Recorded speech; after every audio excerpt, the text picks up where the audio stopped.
Good morning, students. Today let's start the new lesson. Name of the lesson is Computer Languages and Problem Solving Techniques. We are a human being and computer is an electronic data processing machine. In our daily life, we are using many languages for the communication like English, Hindi, Marathi, etc. But computer understand only one language, that is machine language, binary language or low level language. To do any task by the computer, the user need to give a command or an instruction to it. But the instructions written in a user's language, computer does not understand, and it is very difficult for the user to write the instructions in a computer understandable format. Because the computer uses electricity to represent and process the user's data and instructions. It is very difficult to write the instructions in the computer understandable form. So for writing the instructions easily in a human language and for translating them easily in the computer understandable binary form, many computer languages have developed. In earlier times, it was very difficult to write an instructions to do a simple task on a computer. But today we can do any complex task on a computer by writing a simple instruction in advanced computer language. Therefore, in this lesson, we are going to study the development of the computer language. So let's say the first topic, what are computer languages? Language is a medium that we use for the communication. So the language which helps the user to communicate with the computer is called computer language. Different computer languages have their own set of commands which are used for instructing the computer system. The set of instructions written in a particular order which tells the computer to do a particular task is called program. Those users who are able to write the programs are called programmers. There are many more computer languages. In any computer language, the programmer can write the program. For writing any program, the programmer need to follow a set of rules in the language that he uses. This set of rules are called syntax rules. Evolution of the computer languages. Just like the computer hardware, the development of the computer languages started with the language that had all the instructions written in just only two symbols, 0 and 1. This language is called machine language, binary language or low level language.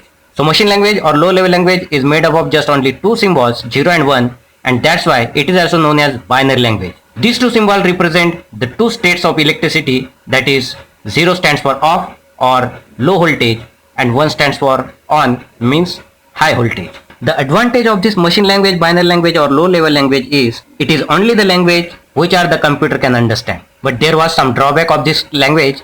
This language was extremely difficult to use and understand. And second was, it was a machine dependent language. It means that the program written on one computer, it was able to run on same computer only, not able to run on the another computer. Second generation language. Second generation language is also known as assembly language. It was developed in 1950 as an alternative of the machine language that used the letter code called mnemonics. For example, to perform the addition of the two numbers stored in the different registers, we use add mnemonic. To transfer the value from the one register to another register, we use MOV, mnemonics. So mnemonics are the special words in the assembly language. In this language, writing and modifying the program was very easy, but its disadvantage was translators like assembler was required to convert the assembly language program into machine language. Translators are the system software which are used to convert the program in one language into another language.